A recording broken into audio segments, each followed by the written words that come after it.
साथीनो, जय भीम, जय ज्योती, जय सावित्री, जय फातिमा, जय शाहू, जय तारा, उलगुलान हुल जोहार, जय संविधान आणि सबरंगी सलाम. आपल्याला माहिती आहे की सावित्रीबाई जयंतीपासून ते आज आपण जिजाऊ जयंतीपर्यंत एक डिजिटल महोत्सव घेतला आणि त्या डिजिटल महोत्सवामध्ये आपण अनेकांना बोलवलं, अनेक स्त्रियांना, अनेक कार्यकर्त्यांना आपण ऐकलं आणि आपला उद्देश असा होता की 1975 पासून जी 50 वर्ष म्हणून चळवळीची म्हटली जातात ती युनोनी डिक्लेअर केली आहे.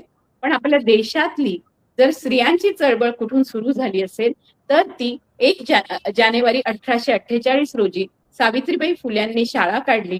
त्या शिक्षिका झाल्या आणि महात्मा ज्योतिबा फुले आणि सावित्रीबाईंनी जेव्हा ही शाळा काढली तेव्हा आजकाल खूप मोठ्या अक्षरामध्ये असं लिहिलं जातं, महात्मा ज्योतिबा फुले आणि सावित्रीबाई फुले यांनी 1 जानेवारी 1848 रोजी मोठ्या अक्षरात भिडेवाड्यामध्ये शाळा काढली.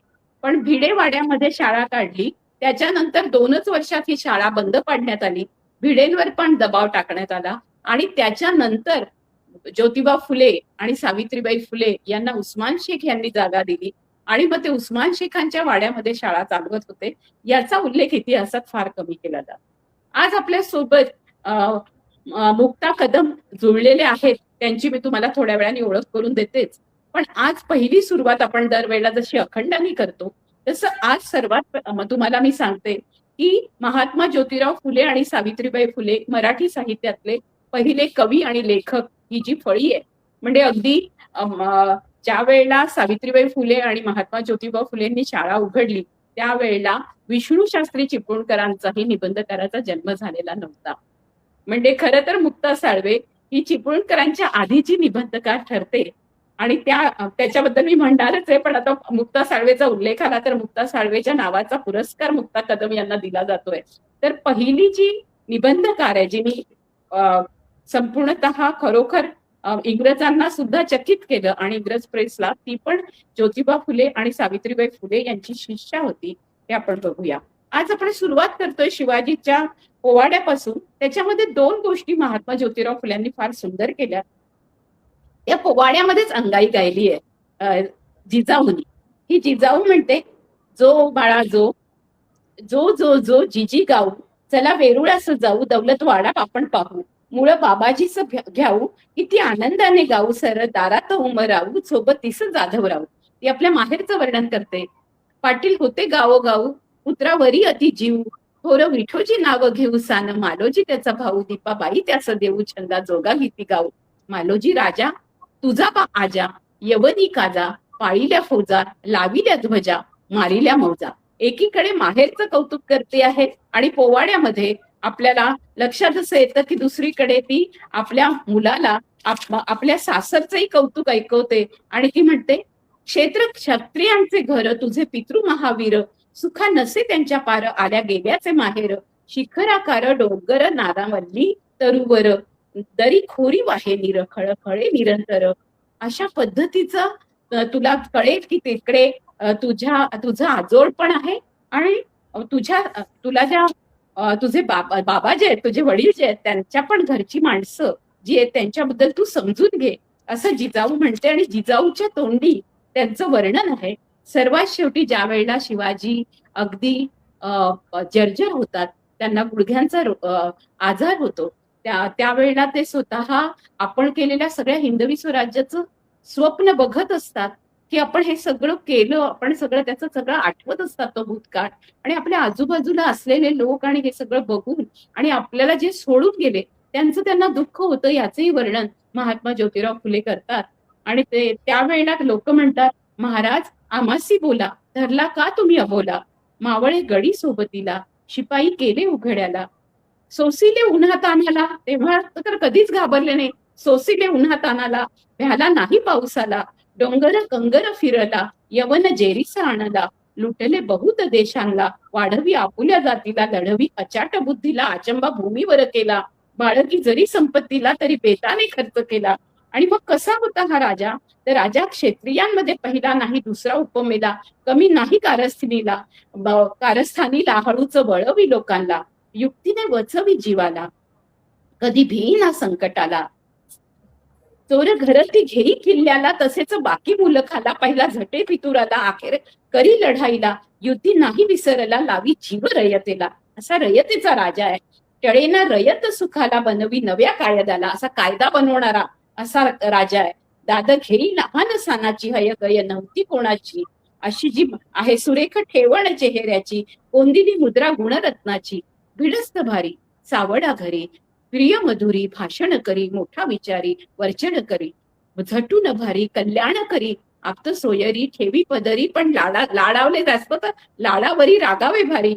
इंग्लिश ज्ञान होता म्हणे मी पुत्र क्षेत्र्यांचा, उडवी फट्टा ब्रह्म्याचा, ज्योतिराव फुल्याने गायला पूत शूद्राचा, क्षुद्र पूत क्षुद्राचा, मुख्य धनी पेशव्याचा, जिजीबाईचा बाळ काळ झाला यवनाचा, पवाडा गातो शिवाजीचा, कुळवाडी भूषण ओवाडा गातो भोसल्याचा, छत्रपती शिवाजीचा. तर अशा पद्धतीने आज आपण महात्मा ज्योतिबा फुले, सावित्रीबाई फुले या दोघांनी मिळून ज्या पद्धतीने पूर्ण महाराष्ट्रामध्ये पहिली शाळा काढली आणि ज्या पद्धतीचा इतिहास सांगितला, ते नॅरेटिव्ह आपण आज ज्योतिबा फुल्यांच्या या पोवाड्यातून ऐकलं. आज आपल्यासोबत जुळलेली मुक्ता जी आहे, ती पण अशा सगळे जे खोटे नॅरेटिव्ह जेव्हा रचले गेले, त्या खोट्या नॅरेटिव्हना खरं काय आहे ते सांगण्यासाठी पुढे आली. आणि त्याच्यामुळे मुक्ता कदमच्या या सगळ्या व्हिडिओजनी माझं लक्ष वेधलं गेलं. आणि त्याच्यामध्ये तिचा अजून एक व्हिडिओ आला, तो व्हिडिओ अगदी नेमका बरोबर आज सगळ्यांना सापडला पण आहे. आणि आज आपल्याला माहितीये की जिजाऊची जयंती आहे, आणि जिजाऊच्या जयंतीच्या दिवशी आज खरं राजमाता जिजाऊला न्याय मिळाला अशा पद्धतीच्या बातम्या प्रकाशित झाल्या. त्याच वेळेला मुक्ताचा हा व्हिडिओ माझ्या बघण्यात आला. मुक्तानी ऑक्सफर्ड युनिव्हर्सिटी प्रेसनी ज्या वेळेला हे पुस्तक छापलं जेम्स लेनचं, त्या जेम्स लेनच्या पुस्तकावर जो गदारोळ झाला, आणि मग आपल्याला फक्त एवढंच माहितीये की संभाजी ब्रिगेडनी जाऊन आपल्याला ही भांडारकर लायब्ररी तिथे जाऊन त्यांनी काही पुस्तकं जाळली आणि दंगा केला. पण लोकांना हे माहिती नाहीये की ऑक्सफर्ड युनिव्हर्सिटी प्रेसनी काय लिहिलं होतं. आणि त्याचा जो वाद आहे त्याच्याबद्दल 22 वर्षापूर्वी हे जे उदयनराजे भोसलेंनी पण ती केस केली होती, त्यावेळेला आज ऑक्सफर्ड प्रेसनी माफी मागितली. तुम्हाला हिंदूमध्ये, एनडीटीव्ही मध्ये सगळीकडे ही बातमी सापडेल. द हिंदू मध्ये त्याचं एक मोठं वर्णन आलेलं आहे. आणि त्यांनी म्हटलेलं आहे 31, 33, 34 आणि 93 या पृष्ठांवरचा जो अतिशय व्हेरीफाय न करता, म्हणजे पडताळून न बघता जो मजकूर लिहिला गेला होता, तो मजकूर जिजाऊच्या संदर्भात आणि शिवाजीच्या संदर्भात बदनामीकारक होता. आणि म्हणून आणि या संदर्भात मुंबई उच्च न्यायालयात, कोल्हापूर खंडपीठापुढे पण ही केस दाखल केली होती. आपण ज्या वेळेला पहिल्यांदा मुक्ताशी बोलू तेव्हा मुक्ता बाकीचा पण आपल्याला पुरावा सांगेलच की काय काय घडलेलं आहे. ते तिथे मी पुढे जात नाही, कारण तिच्याजवळ अजून भरपूर माहिती आहे. तर जेम्स लेन प्रकरणामध्ये आज 22 वर्षांनी ऑक्सफर्ड युनिव्हर्सिटी प्रेस इंडिया यांना माफी मागावी लागलेली आहे. लेखकाला माफी मागावी लागली, प्रकाशकांना माफी मागावी लागली, आणि त्यांना माहिती पुरवणाऱ्या जे संदर्भ म्हणून जे होते, ज्यांची माहिती यांनी पडताळून बघितली नाही, आणि त्याच्यामुळे एवढा गदारोळ झाला. आणि शिवाजीला आणि जिजाऊंना बदनाम करण्याचं हे जे प्रकरण झालं, आज आपण राजमाता जिजाऊंची आदरांजली पण पाहतोय, आज आपण त्यांची आठवण करतोय. आणि त्यांच्या जयंतीच्या दिनी आज नवी जाज्वल्य अशा पद्धतीने स्वतःच चॅनल चालवणारी मुक्ता जी आहे, जिचं जाज्वल्य व्यक्तित्व आहे असं मी म्हणते, ती दिसायला पण तेजस्वी आहे. आणि परिणाम करताना नेहमी सुंदर म्हणतात, पण तू खरंच तेजस्वी आहे. तर अशी नावाप्रमाणे असणारी मुक्ता आज आपल्यासोबत जुळलेली आहे. मुक्ता, स्टुडिओमध्ये स्वागत आहे. तू खूप लहान असल्यामुळे तू म्हटलं असलं तरी तुम्ही पण मी म्हणू शकते, पण मला माझ्या तोंडी तू येत आहे, कारण चळवळीत असल्याबरोबर असं होऊन जातं. पण फार मोलाचं काम करते. तर कशी वळलीस तू? कारण सोशल मीडियामध्ये ध्रुव राठी आहे, आधी रवीश कुमार, मग ध्रुव राठी, मग नेहा राठोड अशी काही, किंवा कुणाल कामरा, आणि मराठीतली नावं सांगितली तर मग ती सगळी जुनीच होती. म्हणजे माझ्या वयाचे सगळेजण जास्त आहेत, पण तरुणांमधून सिनियर, तू आता प्रेमाने सिनियर म्हणते ते ठीक आहे, पण आम्ही आमच्या खुर्च्या सोडल्या नाहीत तर कसे काय तरुण येतील, हे माझा नेहमीचा प्रश्न. सगळ्याच वयातले लोक असले पाहिजे, बरोबर, अगदी बोलणारे आहे. पण खरं बोलणारे माझ्यापेक्षा छोटे किंवा अजून माझ्यापेक्षा मोठे असलेले जे मध्यम वयीन असतील असे पण लोक हवे आहेत, म्हणजे हो, असायला हो. पाहिजे. अगदी आणि बरोबर आहे. मी माझ्या वयाच्या लोकांची थट्टा करते. पण सांगते की सगळेच आपण असायला पाहिजे. जर आज रवीश कुमार असले नाहीत, तर मग कसं होईल? तर असायलाच पाहिजे. पण अशा सगळ्या परिस्थितीमध्ये तू जे नॅरेटिव्हज ना घेऊन काम करते, की जे नॅरेटिव्हज आपल्याला सांगितले जातात, ते तुला कसं सुचलं? कारण सर्वांजवळ आहे. सर्वांना माहिती की हे खोटं लिहिलंय. मग त्यांना खरं आहे ते आपण आणलं पाहिजे. इथून आपण सुरुवात करू. आणि मग तुझ्या सगळ्या व्हिडिओच्या संदर्भामध्ये तू प्रत्येकाचं एक उदाहरण पण देत जा. आणि नुकतंच मी आता तुला 2 ठिकाणी पाहिलं. एक नांदेडच्या जिजाऊ सृष्टीवर जाऊन पाहिलं, जाऊन आलीस तू. शिवसृष्टीवर तेही पाहिलं. आणि तू नांदेडची कन्या आहे, त्याच्यामुळे नांदेडला तर तुझा गौरव वाटेल. एकीकडे तू नांदेड दारिद्र्य पण उघडं करते आणि दुसरीकडे तू नांदेडच्या नांदेडची हातलाच कळलं, संपत्ती, इतक्यातच कळलं की नांदेडची जी कलात्मकता आहे, नांदेडचं जे वैभव आहे, तेही तू सांगते. तर या दोन्ही गोष्टींचा तू समन्वय साधते. मुक्ता, तू सुरुवात करूया. सगळ्यात पहिल्यांदा धन्यवाद ताई, तुम्ही मला या प्लॅटफॉर्मवर बोलवलंय. तुम्ही बघत असाल मी खूप दिवसभर मी फिरते आहे आणि 2 दिवसावर निवडणूक आहे, त्यामुळे पण मला असं वाटतं की एक जे नांदेडमध्ये सध्या बरेच वर्षापासून नॅरेटिव्ह होतं, मी इथूनच सुरुवात करेन, मग नंतर माझं बॅकग्राऊंड सांगेन. अ, तर आता तुम्ही कोणीही बघणारे, तुम्ही माझ्या फेसबुकला, इंस्टाग्रामला, युट्यूबला जाऊन बघा. मुक्ता कदम नावाने जी आयडी आहे. दिवसातनं मी एक 10-15 तरी छोटे-छोटे व्हिडिओ येत आहेत आणि मी नांदेडमधल्या गल्ल्या-गल्ल्यांमध्ये फिरत आहे. खरं सांगायचं तर जिल्हा माझा नांदेड आहे. अ, माझं नांदेड जिल्ह्यामध्ये माझं गाव आहे, पण माझा जिल्हा नांदेड आहे. आणि मला सुद्धा नांदेड इतका माहीत नव्हता, जितका मी या निमित्ताने फिरली. आणि खरं तर काय आहे, की नांदेडमध्ये गेल्या 27 वर्षापासून इथे अशोक चव्हाण यांची सत्ता आहे. इथल्या म्हणजे अशोक चव्हाण असेही मुख्यमंत्री होते. त्याच्यानंतर त्यांच्या घरामध्ये मुख्यमंत्रीपद होतं. जेव्हा त्यांच्याकडे सत्ता नव्हती, म्हणजे जेव्हा महाराष्ट्रात पहिल्यांदा 2014ला सत्ता बदल झाला, भाजप आली, तेव्हा सुद्धा इथल्या महानगरपालिकेमध्ये मात्र चव्हाणांचाच दबदबा होता. त्यांचंच सगळं चालायचं. नांदेडच्या लोकांना तुम्ही विचारा, त्यांनाही माहिती आहे की महानगरपालिकेवर चव्हाण फॅमिलीमधलेच लोक असायचे. त्यामुळे शहर नियोजन करत असताना शहरातल्या ज्या सरकारच्या जागा, सरकारी जागा होत्या, जिल्हा परिषदेच्या जागा होत्या, रिकाम्या जागा, गायरान जागा, मार्केट, या ज्या सगळ्या जागा, या सगळ्या जागा आज ग्रॅब करून त्यांनी वेगवेगळ्या खाजगी लोकांना दिलेल्या आहे. त्याच्यावर कोणी प्रश्न खरं तर ते इल्लीगल आहे, पण कोणी धाडसच नाही करणार की हे इल्लीगल आहे आणि कोर्टात जाऊया म्हणायला. पण नांदेडमध्ये असं आहे. शिवाय म्हणजे नांदेड मधले लोक इतके धाकात असतात ताई, तुम्हाला मी सांगते की मलाच खूप लोकांच्या कमेंट्स आहेत की तू स्वतःची काळजी घे, कारण नांदेडकरच्या लोक हे चव्हाणांच्या विरोधात बोलूच शकत नाही, कारण त्यांना असं वाटतं की हे आपल्याला काहीतरी करतील. याच्या आधी सुद्धा झालेलं आहे, काही लोकांनी प्रश्न विचारले तेव्हा त्यांच्या घरापर्यंत गेलेला आहे यांचे लोक. त्यामुळे लोक घाबरलेले आहे. परंतु नांदेडची रियालिटी फार भयंकर आहे. जे सांगितलं जातं, चव्हाण साहेब म्हणतात की मी नांदेडचा विकास केला. नांदेडमधले 2-3 रस्ते सोडले जिथे झगमगाट आहे, ते सोडले तर अख्खं नांदेड हे इतकं मिसमॅनेजमेंट आहे. कचरा सगळीकडे, ड्रेनेज, लोक गरिबी, त्यांच्याकडे राशन येत नाही, रोजगार नाहीये, कसे जगत आहेत लोक तेच माहिती नाही. म्हणजे अक्षरशः लोक मला काल गेल्यावर म्हणत होते की ढोर तरी चांगल्या जागेवर झोपू शकतात, आम्ही हो. तशा जागेवर पण राहू शकत नाहीये.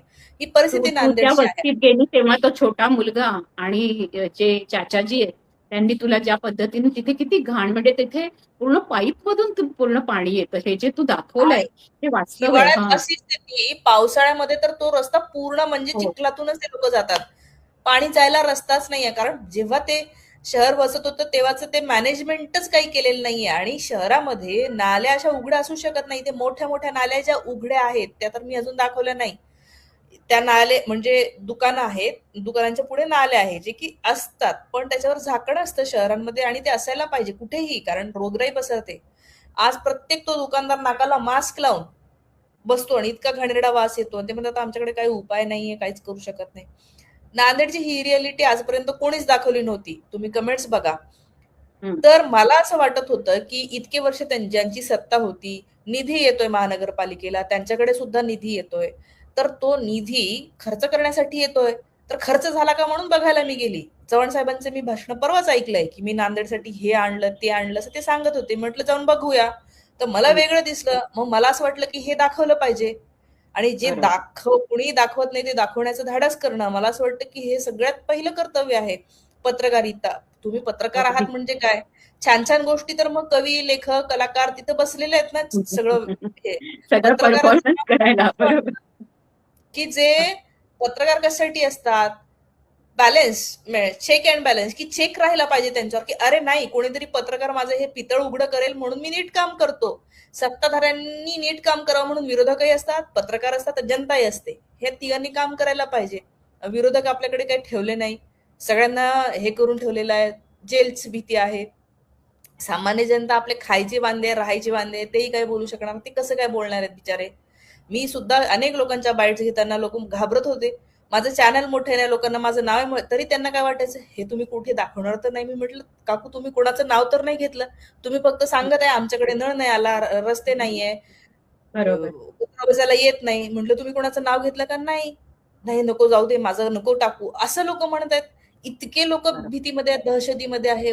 मी शॉक झाले की लोक इतके त्रासात असून सुद्धा कड काढत आहे की त्यांना भीती आहे. आणि मग मला असं वाटतं की हे जर आपण नाही दाखवलं तर हे अजून अजून खाली जाणार आहे. हे जे काही बरोबर. आहे ना अजून खराब होत जाणार आहे. जे की मला बघवणार नाहीये. आणि माझा जिल्हा आहे म्हणून मी ते घेतलंय सुरुवातीला. हा विषय आहे. आता माझं एकंदर युट्यूबचं अशा म्हणजे लोकांनी ज्यावेळेला तुमच्याकडे अशा लोकांनी ज्यावेळेला तुमच्याकडे सांगितलं, जर नागरिक इतके घाबरलेले असतील, तर ते खरं मतदान कसं होईल? ते खरं मतदान मतदान पण होऊ सोडून शकणार द्या. नाही. पैसे किती येतात काय आता तुम्ही बघत आहे हो, व्हिडिओ. पाकिटं येत हो, आहेत पाकिटं. हो, पाकिटं आणि येतात. त्याच्यावर त्या चिन्ह असतं पक्षाचं. नांदेडमध्ये पण भरपूर लोक विचारतात काय रेट चालू आहे असं म्हणतात. म्हणजे काय? काय रेट चालू आहे म्हणजे कितीला मतदान विकत घेणार? काही लोक म्हणतात 3,000 म्हणजे एका व्यक्तीला 3,000 रुपये मिळेल तेव्हा तो त्या व्यक्तीला मतदान करेल. बापरे! इतका पैसा. आणि हा पैसा कुठून आलाय? तर हेच जो निधी आलेला आहे खर्च करण्यासाठी तो नाही खर्च केला, तो ठेवला. त्याच्यातला बरोबर, स्वतःसाठी काय वापरायचा? वाटायला काय जातं? अर्धे तर बरोबर, बिनविरोध निवडून आणलेले आहेत. बरोबर. माझा तर हे मुद्दा असा आहे, की आता हे इलेक्शनचं आहे. पण मी हं, जे सुरुवात केली, मी काही पत्रकार नाही. खरं सांगाय पत्रकार इन द सेन्स शिकलेली. हं. जर्नलिझम नावाची डिग्री घेतलेली मी व्यक्ती नाहीये. मी सामान्य नागरिक पत्रकारितेसाठी आहे. डिग्री लागत नसते. पत्रकारितेसाठी धाडस हां. लागत असतं. जे तू केलेलं आहे. याला लोकं पत्रकारिता म्हणतात. मी तर म्हणेन, की मी बघते आहे. मला जे जाणवलं ते मी बोलते आहे. कारण मी नागरिक आहे. मला जर मतदान करण्याचा हक्क असेल, याचा अर्थ मी मत पण सांगू शकते, की मी ज्यांना निवडून देते ते कसे आहेत. बरोबर. अगदी. तर हे आत्ताचं झालं. मी YouTube सुरू केलं त्याचंही कारण तेच आहे, की मला एकंदरच एका पॉइंटला असं वाटलं, सुरुवातीला वाटत होतं 2014-15ला काहीतरी छान होणार, भारी होणार, मजा येणार आहे आता, सत्ता बदल झालेली आहे. वाह! वाह! वाह! वाह! पॉझिटिव्ह 18 तास काम करणारा प्रधानमंत्री आपल्याला भेटला. हं. असं सगळं होतं माझ्या ह्याच्यात. जे की अच्छे आता मला दिन वाईट आले वाटतं, हैं. की असं कसं काय अच्छे असेल दिन मी आलू विचार है. केला. मला असं वाटलं मी असा का विचार केला? तेव्हा हां, मला कळलं माझ्यापर्यंत ज्या गोष्टी आल्या, मी हां. तर तेव्हा बातम्या पण नाही पाहिल्या. मग गोष्टी कुठून आल्या? कोणीतरी एखादी मैत्रीण म्हणायची हॉस्टेलमध्ये असंच बसलेलं असताना, "अगं ते खूप चांगले आहे म्हणतात प्रधानमंत्री." हं. मग कोणीतरी इकडे-तिकडे नाश्ता करायला गेलो, ठेल्यावरचा कोणीतरी माणूस म्हणणार आहे, "अरे बहुत अच्छा हो रहा है." असं 3-4 लोकांकडून ऐकलं की बनून जातं. हं. लोकांचं आजही ते नॅरेटिव्ह सेट होतं. नॅरेटिव्ह इन द सेन्स की गोष्टी, कानगोष्टी. बरोबर. आणि किती सुंदर त्या शब्द खोट्या वापरला, पसरवल्या कानगोष्टी. असतायत. मी नेहमी मिथक वापरते. हा फारच मोठा जड शब्द आहे. तू खूप सुंदर बोललीस, की कानगोष्टी. कानगोष्टी म्हणजे एकातून आल्यानंतर दुसरंच काहीतरी बदलून झालेलं असतं. अगदी बरोबर. बरोबर आहे, बरोबर आहे. तर अगदी. या गोष्टी ऐकून मला असं वाटलं, की अच्छा हे ऐकून मी हे केलं. याचा अर्थ जे खरं आहे ते कोणी मांडलं नाहीये किंवा खरं आहे ते कोणी बोलत नाहीये. मग मला त्रास झाला खरं तर या सगळ्या गोष्टींचा त्रास झाला. आणि मला फक्त ते 1, 2, 4 गोष्टी खोट्या नाही समजल्या. मला एकशे एक धक्के बसत गेले आणि मला कळलं, की हे यांच्या लाखो गोष्टी खोट्या आहेत ज्या आज पसरवल्यात. बरोबर. हजारो गोष्टी अशा आहेत, की ज्या केल्याच नाहीयेत, की जे ते केलं म्हणून सांगत आहे. आणि हं. मग मला वाटलं, की अरे हे आपण सांगितलं पाहिजे. मग ते बोलत गेली मी. Instagramवर 1-1 मिनिटाचं काहीतरी सुरुवातीला खूपच जे वाटलं ते काहीतरी टाकायची. प्रतिसाद येत गेला. YouTubeला टाकलं.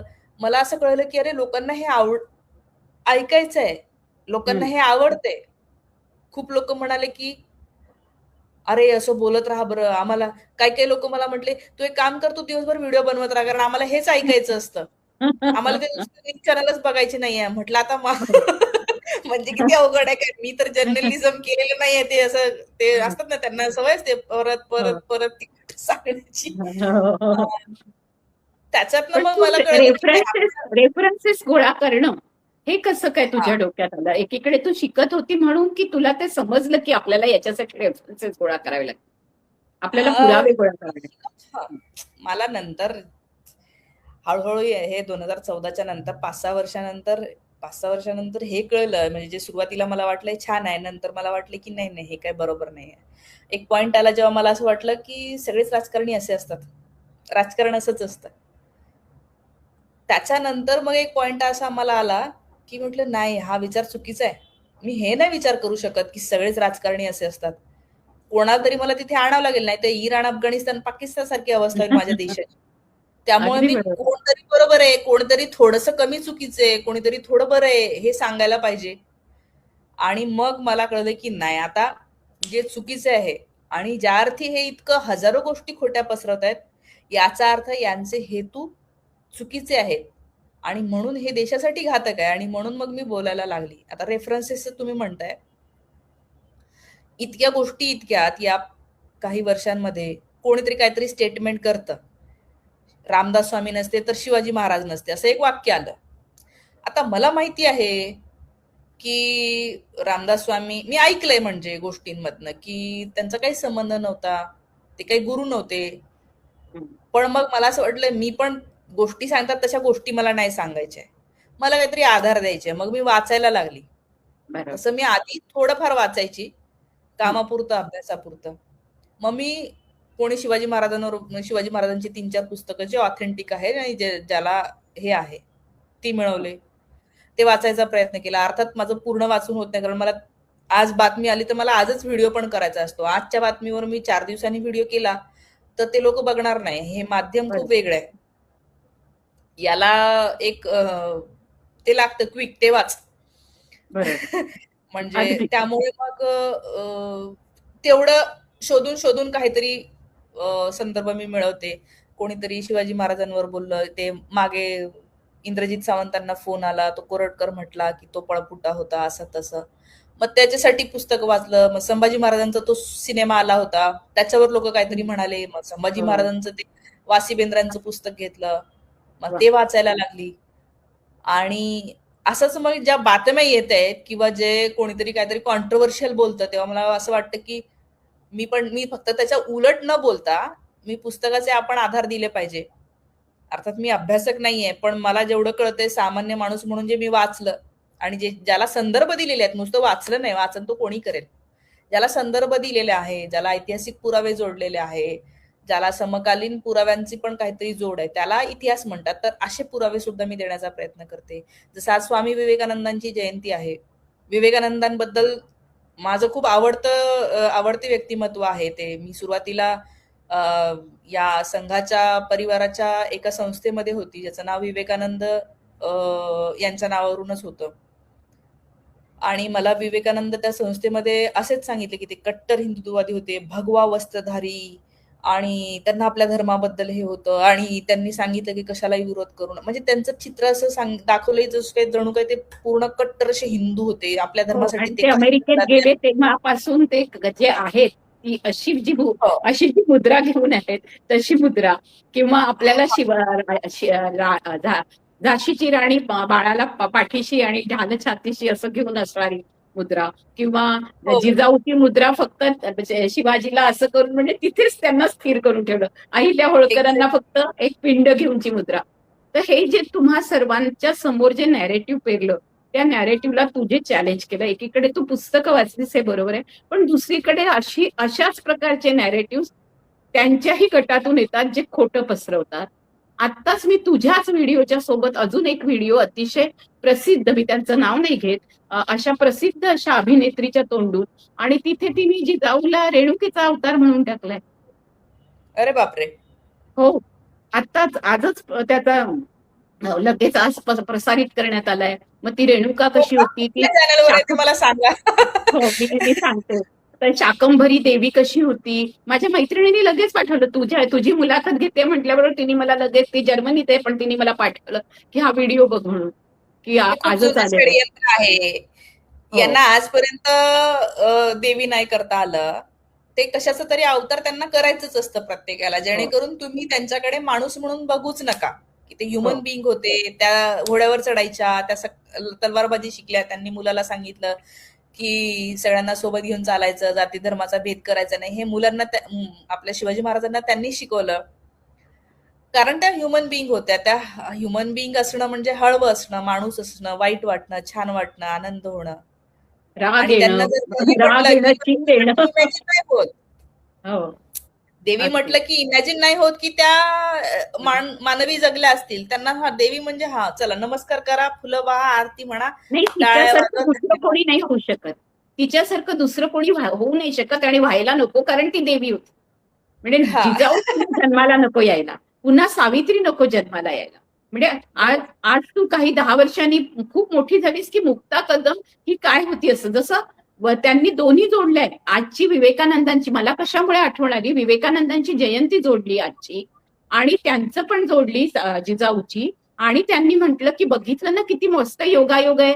आज युवा युवा हे पण आहे, ज्या युवाला घडवलं जिजाऊनी, तसंच स्वामी विवेकानंदांचं पण आहे. आणि असे असे घडलेत शिवाजी आणि असे घडलेत विवेकानंद. असं त्यांनी कुठून म्हणजे 16व्या शतकापासून अचानकपणे 19व्या शतकापर्यंत उडी मारून त्यांनी पूर्ण इतिहासाचं वाटोळं कसं करतात असे नॅरेटिव्ह आहेत. अशा वेळेला तुझं चॅलेंज, आव्हान खूप मोठं आहे. मोठ्या प्रमाणावर माझ्यासारखे लोक तयार झाले पाहिजे. असं माझ्यासारखे म्हणजे मी खूप काहीतरी करते असं नाही, पण मला माझ्या डोक्यात खूप कल्पना आहे मॅडम ताई. मी तुम्हाला हं, सांगते, मला खरंच वेळ पुरत नाहीये. तुम्हाला नाही माहिती, आज माझ्या फेसबुकला जाऊन बघा, मी सकाळपासून 10 ते 12 व्हिडिओ टाकले. आज हो, मी आज नांदेडमध्ये आहे. मी काय माझी टीम एडिटर वगैरे घेऊन आलेली नाहीये. हे सगळं मीच शूट करते, मीच लोकांना मला कॅमेरा धरायला फक्त आहेत माझ्यासोबत. मीच एडिट करते, टाकते, 4 लोकांना शेअर करते. हे खूप मोठं हे आहे आणि मला असं दमायला होतं. मला असं हो, वाटतं, की कोणीतरी पाहिजे माझ्यासारखंच, की हो. जे हे करू शकेल. पण आज कोणात हं, हिंमत नाहीये हे विचारण्याची, किंवा खूप लोकांनी मला धन्यवाद म्हटलेले आहे. खूप लोकं भेटायला येत आहेत. जुने-जुने नांदेड. अरे म्हणतात, की आमच्या मनातलं बोलले. आम्ही नाही बोलू शकत. आम्ही नांदेडमध्ये हो. राहतो. ते आमच्या घरावर येतील. तर हे आहे. पण तयार झाले पाहिजे आणि लोकं घेत आहेत. काही लोकांच्या कमेंट्स आहेत, की आम्हाला कळतंय पत्रकारिता कशी असावी असं. हो. आता तू एवढा वेळ काढून म्हणजे एवढ्या सगळ्या याच्यातून वेळ काढून आले. मी तुला म्हटलं ना, मी आता नांदेड सृष्टीला, मी राहुलला म्हटलं, आता मी तिला नांदेडला जिजाऊ सृष्टीला पण पाहिलं. ही पोरगी किती ठिकाणी फिरते. सकाळी गल्ल्या-गल्ल्यांमध्ये फिरताना पाहिलं, कधी भाजी मार्केटमध्ये फिरताना पाहिलं. तू सगळ्याच गोष्टी उघड करते. आता मला तुला हा मुख्य प्रश्न विचारायचा आहे, की हे नॅरेटिव्ह करताना तुला ज्या अडचणी येतात. आता मी स्वतः हळू-हळू अभ्यासक, संशोधक झाले आणि धोरणांचाही अभ्यास करायला लागले. पण ते सगळे मोठे-मोठे निबंध आणि प्रबंध आपण शासनाकडे दाखल करतो. पण तुझ्या छोट्या गोष्टींनी पण म्हणजे उदाहरणार्थ तू सावित्रीबाईंवर केलेला असेल, तू जिजाऊवर केलेला असेल. असे छोटेसे तू केलेले YouTubeचे व्हिडिओ लोकांपर्यंत खरं घेऊन चाललेले. आता भांडारकर इन्स्टिट्यूटचा उल्लेख झाला, जेम्स लेन प्रकरणाचा उल्लेख झाला. खरं तर आपल्या इथे शिवाजी महाराजांच्या समाधीवर धूळ बसलेली होती आणि त्या जे नॅरेटिव्ह आज पसरवणारे आहेत त्यांनी शिवाजीला धुळीत ठेवलं होतं 200 वर्ष. ती धूळ झटकणारा पहिला पत्रकार तशा अर्थाने म्हटलं तर महात्मा ज्योतिबा होता, की ज्यांनी पूर्ण बरोबर, शिवाजीची समाधी शोधून काढली आणि नंतर शिवाजीचा पोवाडा दिला. आज तू ही बरोबर आहे. धूळ झटकते नांदेडची. ही का? नांदेडमध्ये साचलेली ही नांदेडमध्ये साचलेली धूळ तू झटकतेस आणि हो. तू खरी लेख शोभते आहेस ते. तर तुला येणारी आव्हानं तर तू सांगितली, की अशा धमक्याही येऊ शकतात, लोकं म्हणू शकतात. पण तुला मिळणारं हे जे प्रेम आहे त्याच्या सोबतीने तुला अजून काय-काय हवंय? म्हणजे जे लोकं आजूबाजूला अभ्यास करतात त्यांच्याकडून तुला संदर्भ हवे असतील. तुला अशा प्रकारची मदत लोकं पुरवू शकत असतील शकतील कदाचित, की हे आम्ही तुला पाठवतोय, हे तू वाचून त्याची खात्री करून घे आणि मग बोल, पण तू व्हिडिओ याच्यावर करावा.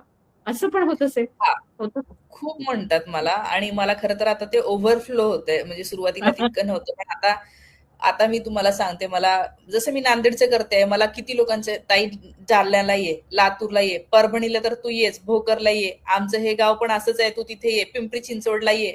आता मी एकटी कुठे-कुठे जाणार आहे, कोणत्या गल्लीत जाणार आहे, हे आहे. दुसरं, बातम्या पण अजून चालूच आहे. म्हणजे देश जे काय चाललंय, राज ठाकरेंनी काहीतरी अदानीचं उघडं पाडलंय, हो, हो. अ, काहीतरी पैसे वाटण्याचे व्हिडिओ व्हायरल होत. मला त्याच्यावरही बोलायचं असतं.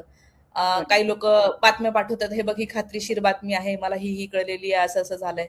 इतक्या बातम्या येतात. काही गावामध्ये कोणीतरी मुलांनी कुठल्यातरी पक्षाच्या माणसाने त्रास दिला म्हणून त्याने स्वतःला संपवलं. अशा बातम्या येतात आणि मग मला म्हणतात, "तू ह्याच्यावर कर." काही मला कोकणातून मध्ये खूप फोटो, व्हिडिओ लोकं पाठवतात, की बघ आमचे म्हणजे मुस्लिम असल्यामुळे आमची दुकानं त्यांनी कसे पाडले, फोडले. इतक्या बातम्या येतायत आणि खरं तर मी त्यांना म्हणजे मलाच वाईट वाटतं. मी त्यांना सॉरी म्हणते, की मी नाही सगळ्या ह्याच्यावर करू शकत. मला मोठा व्हिडिओ करायचा म्हणजे दिवसाला कॅपॅसिटी संपून जाते आणि एकदा माइंड पण हे होतं. संदर्भ येतात, बातम्या पण मला खूप लोकं पाठवतात. मी स्वतः सुद्धा बघते आणि तरी मला त्याची मदत सुद्धा होते. जसं हं. मोठे-मोठे लोक म्हणजे खरंच, आता मी काही सगळ्यांची नावं नाही घेत. खूप ज्यांची पुस्तकं गाजलेले आहेत, सोशो पॉलिटिकल अर्थाने, अ, म्हणजे नॉव्हेल लेखक, मराठीमधले कवी लेखक सुद्धा आहेत, जे सोबत आहेत, ज्यांचे फोन येतात मला सोबत असण्याचे. पण सोशो पॉलिटिकल याच्यावर लेखन केलेले, मुंबईच्या बॉम्ब ब्लास्टवर लेखन केलेले लोक, अजून काय-काय वेगवेगळ्या केसेसवर पुस्तकं केलेले. या हे पण लोकांचे फोन येतात मला. काही लोकांनी संघाच्या पुस्तकं लिहिलेले आहेत, त्यांचेही फोन येतात. ते सुद्धा पुस्तकं पाठवतात, संदर्भ पण. खूप लोकं खूप काय-काय पाठवत असतात आणि त्यांनी मला मदत होते. अ, पण असं. तुझ्यासारखे पत्रकार तयार व्हावेत, कारण तुझ्याजवळ आता एक कॅमेरामन फक्त आहे, कॅमेरा वुमन किंवा कॅमेरामन. पण बाकी अशा पद्धतीची तुझी पूर्ण टीम तयार व्हावी, याच्याकरता तू युवकांना काय आव्हान करशील? आणि युवक-युवतींना, की कारण हां, तर हे असं बरंच आहे. खरं हं. हे करायला पाहिजे आणि हे करायला खरं तर तुमच्याकडे हे पाहिजे, तुम्हाला मदत पाहिजे. कारण आता समजा मी जे काय मी करत आहे, माझ्याकडे मी YouTube चॅनल सुरू केलंय. त्या चॅनलवर ते मॉनिटाईज झालंय. मी दिवसातनं YouTubeला जेव्हा 2 मोठे व्हिडिओ टाकते, त्याचे थंबनेल काहीतरी लोकं बघतील असे देते, आतमध्ये पण त्या अर्थाने बोलते. तेव्हा ते व्हिडिओ माझे चालतात. त्यातनं मला पैसे महिन्याला येतात. ज्यांनी माझं घर आणि खाणं-पिणं भागेल असं. आणि त्यामुळे मी हे करू शकते. खरं तर दुसऱ्या बाजूचं मी बोलली असते, जे मी आज बोलते ते नाही बोलली असती, तर माझ्याकडे खूप मोठा फंड असता मे बी. तू पण ते तसं कोट्याधीश नाहीये. झाली असती, कोट्याधीश. माझ्याकडे एकच व्यक्ती आहे फक्त, जी मला एडिटिंगला मदत करते. बाकी कोणी नाही आहे. पण जे लोकांना आता तुम्ही म्हणताय, की इतरांनी करावं, तर नक्कीच मला असं वाटतं, की जे आता कॉलेजला आहे त्यांनी सुरुवात अशीच करावी. हं. आणि मदत करणारे लोकं आहेत. मला बरेच लोकं माझ्या यू-पी-आय, क्यूआर कोडवरून पाठवतात. पण ज्यांना करायचं आहे त्यांनी हेच करायला पाहिजे. याच अर्थाने केलं तरच मला असं वाटतं, की तुम्हालाही बरं वाटतं आतून. तुम्ही शांत हं. झोपू शकता. तुम्हाला हे वाटतं, की हं. हां, मी काहीतरी खरं बोललो. नाहीतर हालत अशी होते, की नजरेला नजर नाही भिडवू शकत लोकं. लाचारी करणारे म्हणजे त्यांच्या चेहऱ्यावरूनच कळतं, की हे किती लाचार झालेलं आहे. उदाहरणार्थ आमच्याच नांदेडचे मोठे नेते, ज्यांचं मी मगापासून नाव घेते, हो, त्यांचं हो. भाषण ऐकायला मी गेली. म्हणजे जाता-जाता मला जस्ट कळलं, की अरे इथेच त्यांचं भाषण आहे. मग थांबली मी रस्त्यावर. आता ते चाललंयच मोहल्ल्या-मोहल्ल्यांमध्ये. हे साहेब, चव्हाण साहेब नांदेडमध्ये कधीही गेलेले नव्हते. कुठेही जायचे नाही ते. नांदेडमध्ये कधी भाषण द्यायचे नाही. आता ते पक्ष बदलून तिकडे गेल्याच्या नंतर ते इतके लाचार झाले. गल्ल्या-गल्ल्यांमध्ये जातात. कुठे जाऊन चहा पितायत ते. सगळ्या हं. गल्ल्यांमध्ये तुम्हाला ते सापडतील. इतकं त्यांना लाचार गेलं आणि भाषण करत असताना ते 2 मिनिटं कोणाच्या डोळ्यामध्ये डोळे घालून असे बोलू नाही शकत, की हे असं-असं चाललेलं आहे. त्यावरून म्हणून मी म्हणते, की जर तुम्ही खोट्याची साथ दिली, तर ते भविष्यासाठी चांगलं नाही. तुमचं मन आहे तुम्हाला खातं. ते नीतीच्या दृष्टीनेही चुकीचं आहे, अप्रामाणिक आहे आणि त्यातनं तुमची क्रेडिबिलिटी पण कमी होते. तुम्हाला तुमचे मित्र, दोस्त जे सच्चे आपण म्हणूया, कामापुरते असेच भेटतील जर तुम्ही कामापुरतंच काम कराल ना कोणाचंही. जे नवीन पिढी आहे ज्यांना असं वाटतं की केलं पाहिजे, कोणाचं तरी कोणीतरी म्हणतंय म्हणून, कोणीतरी पैसे दिले म्हणून, कोणीतरी म्हणतंय माझ्या बाजूनेच बोल, असं जर करणार तर तुम्हाला तुमच्यामधला जो असतो ना अस्सलपणा, तो तुम्ही गमावून बसाल खूप कमी वयामध्ये. म्हणून मी तर हो. म्हणेन, की जे आपले आदर्श आहे, शिवाजी महाराज यांना आपण म्हणतो, विवेकानंद आहे, जिजाऊ माँसाहेब आहे, या महात्मा फुले आहे. त्या काळामध्ये जिथे पोलीस काही नव्हतं, प्रोटेक्शन नव्हतं, तरीही त्या माणसांनी एवढं लिहून ठेवलं, एवढं सडेतोड काय त्यांची भाषा आहे आणि त्याच्यासाठीच मला असं वाटतं, की केलं तर बरं वाटतं आणि भारी वाटतं. म्हणजे काहीतरी असं वाटतं आपल्याला पाठीला कणा आहे. तर अशी कामं हो. मी तर म्हणेन तरुणांनी खूप सुरू करायला पाहिजे हो. आणि शक्यतो सगळ्याच प्रकारची मदत मी तर हेही सांगेल आर्थिक अँगलनी पैसेही कमवायला लागा तुम्ही. जर तुम्हाला शक्य नसेल की ह्याच्यातनं पैसे कमवा, तर दुसरं कुठल्या तरी माध्यमातनं नोकरी ला स्वतःला लावून घेता येईल का, जॉब शोधा, पैसे कमवायला लागा आणि उरलेल्या वेळामध्ये हे काम मी तर म्हणेन प्रत्येकाने करायला पाहिजे. आज व्हॉट्सअप धन्यवाद जय युनिव्हर्सिटीमध्ये सर्वात जास्त आज व्हॉट्सअप युनिव्हर्सिटीमध्ये सर्वात जास्त अफवा पसरवल्या जातात. व्हॉट्सअप युनिव्हर्सिटीमधून ही कानगोष्टी, कुजबूज कुजबूज चॅनल हे सगळं चालतं. अशा सगळ्या ह्याच्यामध्ये तू हे सगळं करणं हे जितकं आव्हानात्मक आहे, वेगळ्या पद्धतीने धमक्या येणं त्याच्यामुळे आव्हानात्मक आहे. पण व्हॉट्सअप युनिव्हर्सिटी मधला पूर्णपणे असलेला जो नॅरेटिव्ह आहे तो पुसून टाकण्याचं काम युट्यूब चॅनल पुरेसं करू शकतं का? कशा पद्धतीने ते करता येऊ शकेल? नक्कीच. व्हॉट्सअप युनिव्हर्सिटीमधून जे काही येतं ते नॅरेटिव्ह पुसून टाकण्याचं काम करता येतं. मी माझे खूप छोटे-छोटे रील्स त्याच्यावरच केलेले आहे. मी म्हणेन, की त्यासाठी छोटा रील करायचा. एक नॅरेटिव्ह समजा आलं. उदाहरणार्थ मी सांगते जिजाऊ माँसाहेबांबद्दलच, जे की आता आपण बोलतोच आहे त्या विषयावर, की समजा कोणी तुमच्या WhatsAppवर एक असा फोटो आला ज्याच्यामध्ये तुम्हाला दिसतंय, की शिवाजी महाराजांचं उदाहरण देते. शिवाजी महाराज असे बसलेले आहेत आणि रामदास स्वामी असे दिशा दाखवत आहेत. याचा अर्थ शिवाजी महाराजांना दिशा दाखवली होती, मार्गदर्शन केलं होतं. त्यांनीच ते त्यांना हे दाखवलं होतं, ध्येय दूरचं दाखवलं होतं. असा त्या गोष्टीतला अर्थ दिसतो. पण ते चित्र कोणीतरी काढलेलं आहे. उदाहरणार्थ तसंच चित्र रामदास स्वामी आणि खाली तुम्ही बसलेले आहात असंही कोणी काढू शकतं. तसंच शिवाजी महाराज बसलेले असं काढलेलं आहे. असा फोटो जर आला तर त्याला पुसण्याचं काम एकतर तुम्ही त्यांना उत्तर द्यायला पाहिजे. आज मी म्हणेन, की अनेक लोकं म्हणतात दुर्लक्ष करा, काय हे ते चुकीचे बोलतच राहतात. पण आजपर्यंत आपण दुर्लक्ष केल्यामुळे हे मोठे झालेत. मी सुद्धा या गोष्टींकडे दुर्लक्ष केलं होतं. मला असंच वाटायचं जे सगळ्यांना जाऊ दे काय यांच्याकडे कुठं लक्ष देते. पण ते लक्ष न दिल्यामुळे ते इतके वाढलेले आहेत. त्यामुळे मी तर आता ज्या WhatsApp ग्रुपला आहे, कोणी असं केलं तर मी तिथे सडेतोड शब्दामध्ये सांगते, की यांची समजा हा फोटो, तिथे मी प्रत्येकाने जर तुम्हाला कधीही दिसला फोटो, यांची तर कधीच भेट झाली नव्हती. असे काहीतरी शिवाजी महाराजांबद्दल बोलणं, त्यांचा इतिहासच चुकीचं हे करणं आहे आणि तो त्यांचा अपमान आहे. जो इतिहास नाही तो इतक्या मोठ्या व्यक्तीबद्दल सांगणं हा शिवाजी महाराजांचा अपमान आहे. हा अपमान आम्ही या ग्रुपवर सहन करून घेणार नाही असं बोलायचं. हे लोक घाबरतात, बदनामीला घाबरतात. तुम्ही अशा शब्दात बोलला त्यांना कळतं कोणीतरी आहे आपल्याला चेक करणार. अनेक ग्रुप असे आहेत मी स्वच्छ केले म्हणजे त्यांनी टाकणंच बंद केलं. त्यांना मी बोलून बोलूनच गार केलं. त्यांना कळतं अरे नाही मुक्ता काहीतरी आता याच्यावर उत्तर देईल त्यापेक्षा नको. मग ते काहीतरी चांगलंच कधीतरी टाकतील नाही तर ते बंद होतात.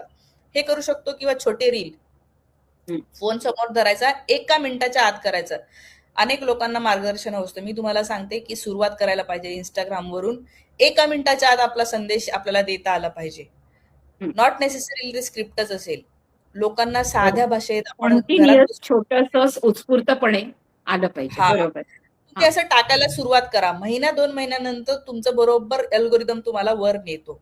तर अशा प्रकारे बसल्या-बसल्या तुम्हाला ठीक आहे एडिटर नाहीये, काही नाहीये, पण हे तर करू शकता. कॅमेरा ऑन केला, 1 मिनिटात जसं आलं तसं टाकत राहा. मी तर म्हणते. आज आपण काय तलवारी हातात घेऊन लढू शकत नाही. आपण काय सीमेवर जाऊन आज हे खरं हे आहे. युद्धाची भूमी आहे WhatsApp आणि त्या ठिकाणी तुम्ही काउंटर करणार नाही, तर मग हारल्यासारखंच आहे हे नॅरेटिव्ह. आणि शिवाय आपण जे बोलतोय ते आपण तथ्याच्या आधारे बोलतो. आपण खरं बोलतो. आणि खोट्या लोकांना शर्मिंदा करणं हेच तर खऱ्या लोकांचं लक्षण आहे मला असं वाटतं. त्यांना जेव्हा अशी सतत जलील करून जेव्हा त्यांना लाज वाटेल ना, तेव्हा मग ते वठणीवर येतील किंवा शांत बसतील. मला असं वाटतं की हे सगळ्यात गरजेचं आहे. आज तर अशा लोकांची खूप गरज आहे आपल्या देशाला, आपल्या आणि राज्याला सुद्धा. लोक हो असे गप्प बसलेले असतात. चांगलं काहीतरी टाका तिथे. तुम्ही ते नाही करू शकत, नुसतं थंब तरी द्या. कोणी बरोबर हो लिहिलंय, चांगलं लिहिलं, काउंटर केलंय कोणाला, थंब द्यायला पाहिजे. बरोबर. तर हे तर हे त्यांचं जे आहे नॅरेटिव्ह या पद्धतीने करायला पाहिजे. बरोबर. तुला कल्पना असेलच की जवळपास गेल्या संपूर्ण म्हणजे 2014च नाही तर अगदी आधीपासून हिंदुत्ववादी असतील, धर्मांधतावादी असतील, या शक्तींच्या विरोधामध्ये लढत पत्रकारिता करणारे पण आणि सातत्याने लिखाण करून रिसर्चमध्ये मांडणारे पण असे इतिहास संशोधक पण झालेत. एकीकडे त्यांचे नॅरेटिव्ह झालेत, पण एकीकडे अशा पद्धतीने खरे नॅरेटिव्ह लिहिणारे कायम आहेत. मी जेव्हा प्रश्न विचारते आता पण आणि अशा रीतीने ते फक्त इथेच नाहीयेत. म्हणजे नांदेडला तू म्हणतेस तसं ज्यांची सत्ता आहे त्यांनी स्वतःची आपली अशी इमेज तयार करणं ते तर आहेच. पण ज्यांची सत्ता नाहीये आणि त्याच्या विरोधात आहेत असं दिसतं, त्या पुरोगामी वर्तुळात सुद्धा असे लोक घुसलेत आणि त्याच्यामुळे प्रश्न विचारणं हळूहळू कमी होत गेलं. हे प्रश्न आपण विचारायला उभे राहिलो की आपल्याला अनेक ठिकाणाहून मारा होत असतो. अशा वेळेला आपल्याला कळतच नाही की आपण शर्जील इमामला कसं सोडवून आणायचं. आपण आपण ओमर खलीदला कसं सोडवून आणायचं. आपल्या जामिया मिलियाच्या मुली जे बोलतात आहेत ते खरं बोलतात आहेत हे आपण लोकांना कसं सांगायचं. हाथरसमध्ये घडलेल्या घटनेमध्ये जी पत्रकार सांगते ते कसं सांगायचं. आपण बिल्किस बानोचे आरोपी ज्या पद्धतीने सोडले आणि मग नंतर त्यांचा गौरव केला आणि मग नंतर त्यांना टाकण्यात आलं त्यावेळेला किंवा राजस्थान उच्च न्यायालयाच्या समोर मनुचा पुतळा आहे आणि तिथली एक हायकोर्टची वकील म्हणते की मला मनुस्मृतीनेच घडवलंय. हे जे सगळं पसरवणं सुरू आहे आणि हा जो मारा सुरू आहे तिथे अशी छोटी छोटी तू म्हणतेस तसे रील तसं तुम्हा युवकांचं पण काम खूप महत्वाचं ठरणार आहे. माझा हा प्रश्न आहे की एकीकडे हे असं वातावरण आहे आणि दुसरीकडे अल्गोरिदम आलेला आहे. तूच आता त्याचा तो शब्द वापरला. तर त्यांनी एआय ला काय शिकवलंय हे खूप महत्वाचं आहे. एआय ला त्यांनी काय फीड केलेलं आहे. मी त्यांना एआय ला विचारायची की मला बहुजन याच्यामधले सगळे रेफरन्स दे. मी स्वतःला मला बहुजन समीक्षक म्हणून ओळखलं जातं. ते बहुजन समीक्षक नावाचा शब्दच तिथे यायचा नाही. असं करत करत मी फीड करत गेले आणि आता अल्गोरिदम मध्ये एआय मध्ये बहुजन समीक्षक, बहुजन बहुजन चिकित्सा, बहुजन लेखन असे शब्द आले. तर तुला अल्गोरिदमचा आणि एआयच्या चॅलेंजचं काय वाटतं आणि ते एआय तू कसं ते चॅलेंज तू कसं घेतेस? हा शेवटचा खरंच प्रश्न आहे. चॅलेंज खूप मोठा आहे. कारण हा एआयला राईट विंगचे लोक डेटा प्रोव्हाईड करणारे भरपूर आहे. एआयला ट्रेन करता येतं. त्यामुळे जे लोक डायरेक्ट बोलू नाही शकत, व्हिडिओ नाही करू शकत, कोणत्या नेत्याला काय म्हणू नाही शकत, पक्षाला काय म्हणू शकत नाही, त्यांनी एक काम करावं, चॅट जीपीटीला ट्रेनिंग द्यावं. चॅट जीपीटीला हे सांगावं की जेम्स लेननी काय चुकीचं लिहिलं होतं, यांनी कसा अपमान केलेला होता, आणि त्याला हे सांगावं, त्याला प्रश्न विचारायचे की महात्मा फुल्यांनी कधी शिवाजी महाराजांची समाधी शोधून काढली. मग तो डेटा काढेल. त्याला जसं त्याला कळेल की अरे नाही, महात्मा फुले आणि शिवाजी महाराजांची समाधी याच्यावर लोक विचार करतायत, प्रश्न विचारतायत, खूप लोक विचार करतायत, तेव्हा मग तो पण ट्रेन होत जातो. मग त्याला कळतं की भारतातल्या लोकांना काय हवंय. जसं पूर्वी ग्रोक चांगलं उत्तर असा खूप मस्त द्यायचा आणि नंतर नंतर असं झालं की तो असं मिळमिळीत झाला आणि न्यूट्रल बोलायला लागला. म्हणजे हे पण आहे, ते पण आहे, त्यांचं तसं चुकीचं पण आहे, हे बरोबर पण आहे. मग मी म्हटलं चुकीचं पण आहे, बरोबर पण आहे हे नको सांगू, काय असायला पाहिजे ते सांग. हे एआयला ट्रेन करायला पाहिजे आपण. आपल्याला जेव्हा कळतं की नाही हा काहीतरी हे बोलतोय, त्यालाच एआयला सांगायचं की हे तू कोणाची तरी भीतीने उत्तर देतोय का, मला खरं पाहिजे, मला सत्य आवडतं हे सांगायचं. याला आपण वेगवेगळे आपले पीडीएफ असतील, पुस्तकं असतील, ते ते फीड त्याच्यावर करायचं. अपलोड करायचे, शेअर करायचे बरोबर आणि मला याचा क्रिस्प सांगायचं, हा खरा इतिहास आहे असं सांगायचं, हा खरा इतिहास आहे आणि मला त्याचं हे हवं आहे, त्याचा सारांश हवा आहे असं सांगायचं. मग त्याला कळतं की अरे अच्छा हा खरा इतिहास आहे. कारण खोटं पण पुस्तकं अपलोड, पीडीएफ अपलोड करणारे लोक आहेत, ब्लॉग हो लिहिणारे लोक आहेत. तर निदान बरोबर हे करू शकतो. अल्गोरिदमचं एक आहे की हो अल्गोरिदम ही एक गोष्ट खरंच आहे आणि हे सगळे माध्यम ही लोकांचं अटेन्शनवर टिकून आहेत. त्यामुळे डिजिटल माध्यमांवर फार असायलाही नाही पाहिजे. पण जेवढा वापर वापर करू किंवा अल्गोरिदमचं सांगायचं झालं तर तो त्याचे काही मानक आहे. म्हणजे आता कोणत्या भाषेत सांगू, YouTubeचा अल्गोरिदम वेगळा चालतो. अल्गोरिदम असतो की लोक काय बघत आहेत, काय बघू इच्छितात. कधी-कधी आपण अल्गोरिदम ट्रेन पण करू शकतो, सेट करू बरोबर. शकतो. उदाहरणार्थ अगदी. आता समजा नांदेडचं आहे. मी नांदेडचे पहिल्या दिवशी मी जेव्हा केला व्हिडिओ 2-3 तर मला काही फार व्ह्यू नाही आले. मग मी ते टाकत गेली, टाकत गेली. आता लोकांना कळतं ही नांदेडचं काहीतरी नेहमीच टाकते, नेहमीच टाकते, नेहमीच टाकते. त्या Facebookला कळलं, Instagramला कळलं, YouTubeला कळलं, त्या अल्गोरिदमला कळलं. आता मी कधीही टाकलं तरी ते बरोबर नांदेडच्या लोकांपर्यंत ते पोहोचतं. तर तो आणि सेट. नांदेड मुक्ता कदम असं येतं आता. नांदेड मुक्ता अच्छा, कदम किंवा नांदेड. हो. अच्छा, तर अच्छा. हो, हां. असं पण येतं. तर तर हां, हे आता बघा घडतं. ते कसं आलं, हे आहे याला म्हणतात कीवर्ड. हो. कीवर्ड तर काय असतं, जसं YouTubeला आपण गेलो, आपल्याला जेम्स लेनचं प्रकरण आहे. जेम्स लेन काय चुकीचं बोलला असं आपण टाकतो. हे आहे कीवर्ड. सर्वसामान्य माणूस जर का त्याला या प्रकरणाबद्दल माहिती पाहिजे असेल, तर तो काय टाकेल तिथे? हां, तर ते म्हणजे कीवर्ड असतं. आता खूप लोकांना माहीत झालं असेल, अरे कोणतरी मुक्ता कदम आहे आणि ती नांदेडवर लिहितेय. तर मुक्ता कदम यांनी नांदेडवर काय म्हणलं असं कोणी नाही लिहत. नांदेड मुक्ता कदम असं टाकतात आणि त्यांना काय येतं ते तर तो एक कीवर्ड झालेला आहे. म्हणजे हो. जे नाईव्ह लोक आहे, जे ज्यांना काहीच माहिती नाहीये. त्यांना कोणीतरी म्हणलं, की "अरे अशी-अशी मुलगी आहे." तर ते कोणालाही काही तर ते एक कीवर्ड असतं. तर त्याचा थोडा विचार करायला पाहिजे. मी साधं-साधं तुझं टाकलं, मी काय मुक्ता टाकेल? कदम जेम्स लेन प्रकरण असं टाकलं. हां. आलं, अच्छा. लगेच आलं. आलं. म्हणजे हां, YouTubeवरही आलं, Facebookवरही आलं आणि हां. माझं फक्त मला एकच आहे, की म्हणजे मी Instagramवर तितकी ॲक्टिव्ह नाही होऊ शकत. तर त्याच्याबद्दलही खरं तर कारण Instagram सर्वात जास्त पोहोचतं. त्याच्यामध्ये सर्वात मोठा रीच आहे. तर ते हो. पण आपल्याला खूप केलं पाहिजे. पण तू त्याला जी एक माहिती दिली हं, हां. बोल ना. त्याला काय आहे व्हिडिओ जसं आता मीच ऑब्झर्व्ह केलंय आणि हं, आपले जे व्हिडिओ चालतात त्याच्यावरून पण आपण शिकू शकतो. उदाहरणार्थ हं, माझे जे रील चालले, काही हं, काही खूप जातात, लाखो जातात, काही काही 10-15 हजार जातात. हं. मग लाख का केला असेल मी थोडा विचार करते. मग मला कळतं की नाही मी सुरुवातीला मी जवळून दिसते आहे. मी असं दूर कुठेतरी मुंगीसारखी नाही दिसली. म्हणून हा व्हिडिओ गेला असेल. कारण एकदम चेहरा दिसला, डोळे हं. दिसले, की ह्युमन बीइंगला आहे ना ते जास्त बरं वाटतं, की हां, डोळे दिसतायत, काहीतरी एक्सप्रेशन दिसत आहे जवळून. मग ते बरोबर. थांबतात हं. आणि त्या एक्सप्रेशनमध्ये असलेला तुमचा खरेपणा हा पण भावतो. खूप जास्त स्क्रिप्टेड मला नाही आवडत. नाहीतर मी ते करू शकली असती.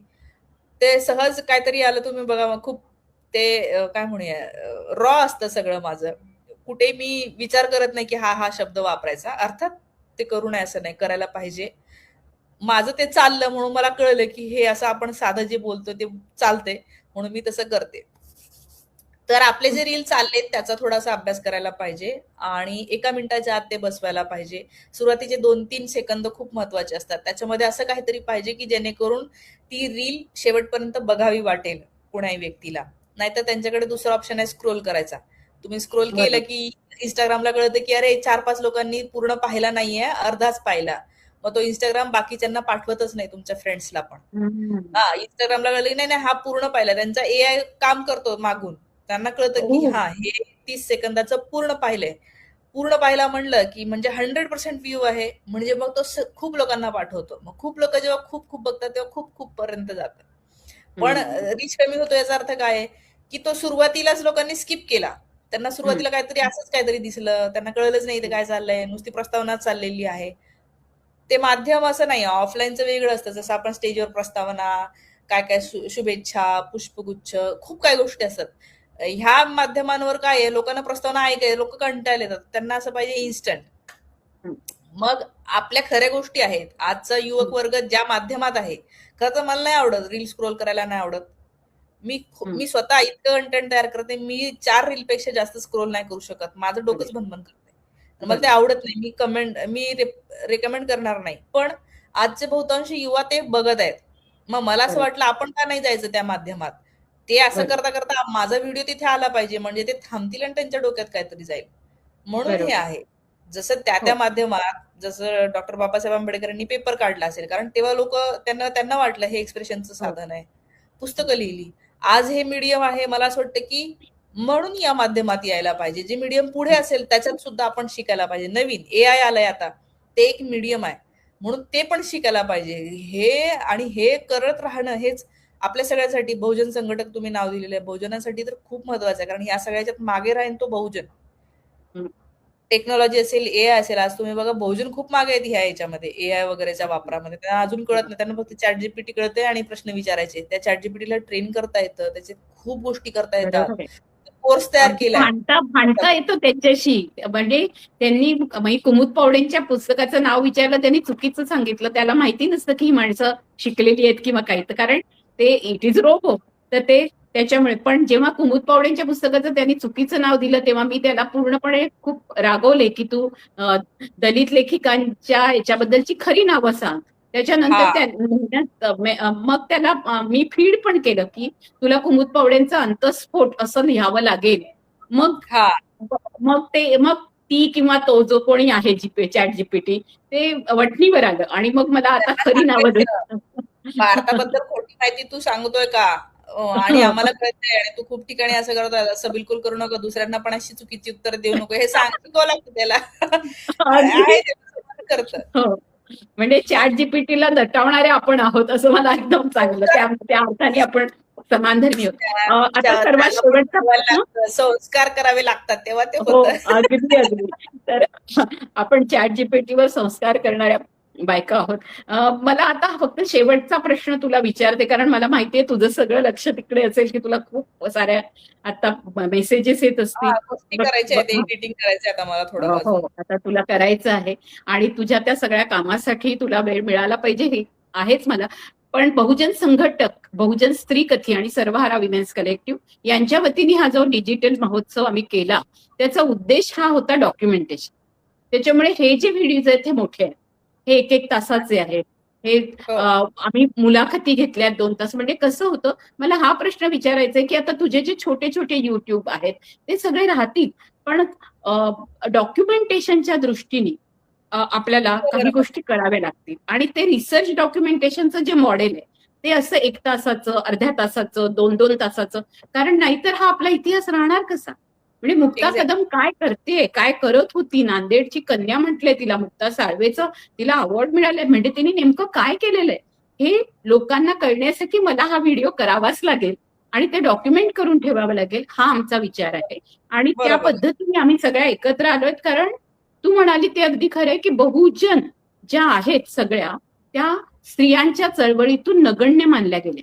आता एक परिषद झाली त्याच्यामध्ये 52% स्त्रियांची एकही प्रतिनिधी मंचावर नव्हती. मी आवाज करत केला म्हणून मी बाहेर पडावं लागलं मला. तर हे जे बरं. घडलं तेव्हा माझ्या लक्षात असं आलं की आपल्या पुरोगामी चळवळीत सुद्धा जर 52% स्त्रियांचं प्रतिनिधित्व नाही, भटक्या विमुक्त स्त्रियांचं प्रतिनिधित्व नाही, अपंगांचं प्रतिनिधित्व नाही, तर आपण नेमकं काय करतोय? आणि म्हणून आपल्याला सजग व्हावं लागेल.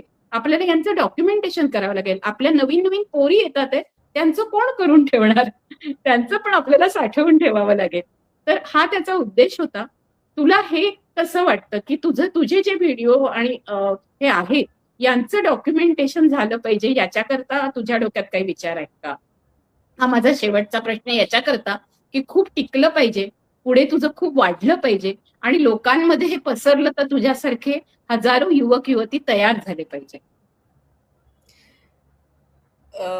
माझ्या डोक्यात आता काय आहे, हे सगळं करायला माझ्याकडे तितकी फोर्स नाही आहे, तितकी माझी ताकद पण नाही आहे. पण अर्थात मला असं वाटतं की ते सेफ राहिलं पाहिजे. ह्याचा पण मुद्दा येतो. आता जे काही आहे माझं YouTubeला, Facebookला, Instagramला सगळीकडे आहे. पण हे ॲप जर उडून जातील तर माझा खूप डेटा जाऊ पण शकतो. कारण बरोबर. माझ्याकडे काही ते सेव्ह झालेलं नाहीये. कारण ह्या सगळ्या प्रोसेसलाच खूप वेळ लागतो. त्याच्यासाठी खूप तुम्हाला लागतात पण लोकही लागतात. तेवढी हं. व्यवस्था करावी लागते. मला जर शक्य झालं तर मी पुढे करेन, की हे सेव्ह करून ठेवूया आपण. सध्या तरी माझं इतकंच आहे, की आता सगळीकडून इतका मारा होतोय, चुकीच्या गोष्टी हं, हं. पसरवल्या जातायत आणि त्यामुळे मला आता क्विक रिएक्शन देणं हे सगळ्यात पहिलं आणि महत्त्वाचं वाटतं. पुढे जसं होईल तसं हे डॉक्युमेंटेशन बघूया मला करता आलं तर किंवा अजून कोणी करायला इच्छुक असतील तर त्यांनी केलं ना तरी मला काही हरकत नाही आहे. ते चांगलंच असेल. राजमाता जिजाऊ जयंतीच्या निमित्ताने तुझा जो व्हिडिओ झाला त्याच्यातली अर्धी माहिती मी माझ्याजवळ ठेवली आणि मी म्हटलं मुक्ता अच्छा. बोलणार आहे. तर ते सर्वात शेवटची ती माहिती देऊन राजमाता जिजाऊंना आज मानाचा मुजरा करत मग आपण संपवूया. तर तू ती माहिती द्यावी की काय नेमकं घडलं, माफी काय मागितली, कोणी मागितली आणि कशा करता माफी मागण्यात आली? आता माफीचं प्रकरण तुम्हाला माहिती असेल की जेम्स लेननी Shivaji Hindu king in Islamic India नावाचं पुस्तक लिहिलेलं होतं. ह्या पुस्तकामध्ये 2003 आलेलं ते पुस्तक होतं. पेंग्विन प्रकाशनाने प्रकाशित केलेलं ते पुस्तक होतं. आता जेम्स लेन हा अमेरिकन व्यक्ती आहे. त्याने ते लिहिलं. तो इकडे आला. अर्थात तो अमेरिकन आहे. त्याने आणि पुस्तक लिहिण्याची किंवा हिस्ट्रीवर बेस्ड इथल्या लोकांना, इथे ज्यांनी पुस्तकं लिहिली, नॉवेल्स लिहिले, जे हिस्ट्री डिपार्टमेंटमध्ये, संशोधन संस्थेमध्ये काम करणारे लोक आहे, अर्थात त्यांनी त्यांच्याकडून माहिती घेतली आणि त्या लोकांनी जी माहिती दिली त्या बेसिसवर त्यांनी पुस्तक लिहिलं. त्याच्यातल्या अनेक गोष्टी अशा आहेत की जसं शिवाजी महाराजांच्या इतिहासातल्या अनेक गोष्टी ह्या मुद्दामून काय म्हणूया पुरावे नष्ट केलेले आहेत शिवाजी महाराजांचे, पुढे जाऊन त्यांना त्रास होऊ नये म्हणून. जसं शिवाजी महाराजांचा राज्याभिषेक त्यांना नाकारला, क्षुद्र आहे म्हणून राज्याभिषेक नाकारला, हे सगळ्यांना माहिती आहे. ते कोणीच डिनाय करत नाही. पण याच्याविषयीचे अजून मला असं वाटतं खूप पुरावे असते, ते संपवले असतील. पण हे नाकारलं होतं हे वेगवेगळ्या तेव्हाच्या ब्रिटिश अधिकाऱ्यांनी लिहिलं, ते इकडे तिकडे होते. काय लोक बोलतायत, काय चर्चा होतात स्वराज्यात, त्याने लिहून ठेवलं की शिवाजींबद्दल असं असं या स्वराज्यामध्ये बोललं जातं, तो तर छोट्या जातीचा आहे, तो होऊच शकत नाही, त्याला अडवलं, तुला झाली, एवढं सोनं दिलं गेलं. मग त्याच्यावरनं आपण हे लावतो की सोनं का दिलं इतकं, दोनदा लग्न का करावं लागलं त्याच महिलेबरोबर. तर हे सगळं जे आहे ते इतिहास पुसण्याचा प्रयत्न केला गेला. पण तरीही मग काय होतं की हे आता जे नॅरेटिव्ह सेट करणारे लोक आहेत की उद्या एक्स नावाची व्यक्ती जर चुकीचं करत असेल आणि तिला तिची इमेज चांगली करायची असेल तर ती तिच्याविषयी इतक्या गोष्टी लिहील. तसंच ते केलंय. जेम्स लेनला जे सांगितलं, जसं शिवाजी महाराजांबद्दल मी तुम्हाला मुद्द्यावर यायचं सांगायचं तर जेम्स लेन ला ज्या आक्षेपार्ह गोष्टी होत्या त्याच्या सगळ्यात पहिलं म्हणजे शिवाजी महाराजांच्या जन्माबाबत त्यांनी डाऊट घेतलेला होता. म्हणजे त्याच्यात अशी काही वाक्य होते की दादोजी कोंडदेव हे त्यांच्या वडिलांसारखे होते, असं आहे. आता आणि तुम्हाला माहितीये लाल महाल मध्ये शिवाजी महाराज नांगर हाकत आहेत, जिजाऊ मासाहेब आहे आणि इकडे दादोजी कोंडदेव असे दोघं जण. कोणी अनोळखी व्यक्तींनी बघितलं ज्याला काहीच माहिती नाही आहे किंवा फक्त शिवाजी महाराज माहिती आहे, तो बघून म्हणे अच्छा शिवाजी महाराज आई आणि बाबा, शिवाजी महाराज आई आणि बाबा. तिथे आलेले लाल महालात लोक हे सांगायचे एकमेकांना, लेकरांना, हे बघ शिवाजी महाराज, हे बघ त्याची आई, त्यांचे बाबा. तर हे कशातनं झालंय, तर हे कोणीतरी दादोजी कोंडदेव असं उभं केलं. खरं तर दादोजी कोंडदेव होते शिवाजी महाराजांच्या स्वराज्यामध्ये, पण ते इतके नव्हते की ते वडिलांसारखे किंवा त्यांनी सगळं असं नव्हतं काहीही. आणि पुन्हा स्त्रिया म्हटलं की स्त्रियांवर काहीतरी चारित्र्यावर कलंक, आणि अशा स्त्रीवर जी कर्तृत्ववान स्त्री आहे हिच्या चारित्र्यावर कलंक केला की आपोआपच राजमाता जिजाऊ आणि शिवाजीवर कलंक आला की ही माणसं बाजूला होतील. हा राजा महाराजा, हा जो स्वराज्याचा पूर्णपणे ज्याने पाया घातला तो आणि त्याची आई, या आपण कलंकित करूया, ही ती सगळी त्यांची मनोवृत्ती असणार. बरोबर आहे, हेच होतं ते. आणि याच्या संबंधी तिथल्या भांडारकर संस्थेमधल्या जे ग्रंथपाल आहेत तिथले, त्या लोकांनी, उदाहरणार्थ मी नावं घेते की याच्यामध्ये जे श्रीकांत बहुळकर आहे, टिळक महाराष्ट्र विद्यापीठ संस्कृत विषयाचे प्राध्यापक, त्यांनी माहिती दिली आहे जेम्स लेनला. त्याच्यानंतर सुचेता परांजपे, टिळक महाराष्ट्र विद्यापीठ पुणे, तिथं पण प्राध्यापिका आहे, त्यांनी काही माहिती दिलेली होती. त्याच्यानंतर भांडारकर संस्थेचे ग्रंथपाल VL मंजुळ ह्यांनी माहिती दिलेली होती जेम्स लेनला. त्या माहितीच्या आधारावर जे ते त्यांनी पान नंबर सांगितले, त्या पानावरचे ते मजकूर होते जे जिजाऊंच्या चारित्र्यावर पण संशय घेणारे होते. त्यांच्याविषयी काही असे वाक्य लिहिलेले होते की ज्याला आपण म्हणूया डिमीन करणारे आहे, अवमानजनक आहे. म्हणजे सकृतदर्शनी अवमान वाटत नाही, पण तो अवमानच आहे. की म्हणजे जसं उदाहरणार्थ ते सावरकरांनी लिहिलं होतं, संभाजी थोर होता, कर्तृत्व काय, संभाजी हा म्हणजे त्यांच्याबद्दल चांगलं लिहिलेलं होतं, पण तो नाकर्ता होता असं. हा, आणि तो एकदम काय म्हणूया धर्मरक्षक होता, परंतु नाकर्ता होता. म्हणजे एखादा काय म्हणेल, बघ धर्मरक्षक म्हटलं किती छान, अरे पण तो नाकर्ता हा शब्द किती भयंकर आहे.